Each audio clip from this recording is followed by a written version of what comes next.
How to fix Android camera not working black screen. Hello everyone, welcome to this channel. I'm Emily and I'm here to help you out today. So without any delay, let's get started. So first of all, make sure that you have an updated version of your device over here. So just go to the settings of your device and then tap on about phone and just go to any updates available or not. So as you can see, it says no updates available. That means that your phone is updated to its latest version. So just go back and then tap on the camera option, then tap on app info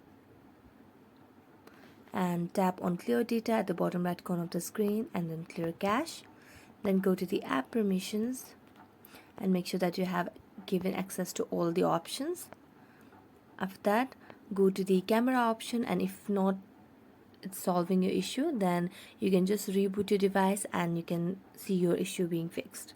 So thank you so much for watching this video. If you enjoyed watching it, don't forget to like, subscribe and hit the bell notification for more updates. That's it for today. See you next time.